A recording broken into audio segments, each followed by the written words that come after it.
ин тантанаву шодӣ дар сани донишгоҳи давлатии омӯзгории Тоҷикистон ба номи Садриддин Айнӣ ба хотири истиқбол аз барандаи шоҳҷоиза дар озмуни ҷумҳуриявӣ Тоҷикон оинаи таърихи миллат аст.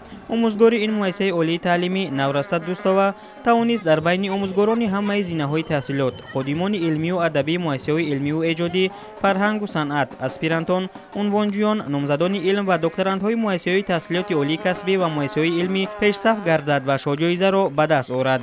Дар миёни донишҷӯён бошад Дилшод Ниёзов, донишҷӯи курси панҷуми факултети таърих ва ҳуқуқи донишгоҳи давлатии омӯзгорӣ соҳиби ҷойи аввал дониста шуд.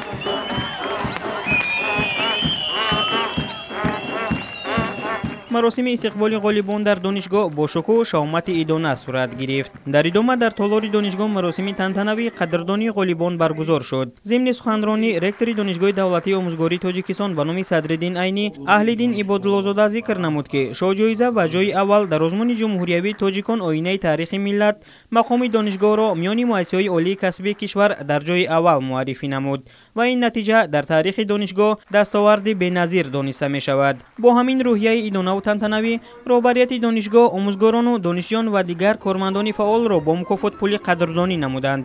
Дар ин маросим донишҷӯёне ки дар озмунҳои сатҳи баланде ки бо ташаббуси асосгузори Сулҳу ваҳдати миллӣ, пешвои миллат, президенти ҷумҳурии Тоҷикистон муҳтарам Эмомалӣ Раҳмон роҳандозӣ шудаанд, аз ҷумла тоҷикон оинаи таърихи миллат ҷойҳои намоёнро ишғол намуданд ва онҳое ки дар даврҳои шаҳриву ноҳиявӣ ноком гардиданд.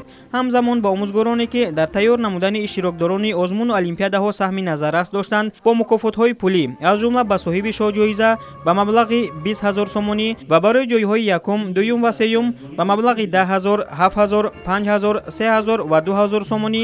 Инчунин баҳри ҳавасмандгардонии иштирокдороне ки дар даврҳои гуногуни озмун ноком гардиданд бо маблағи аз 500 то 1000 сомонӣ ва ба роҳбарони онҳо низ 5000 сомонӣ мукофотпулӣ тақдим намуданд.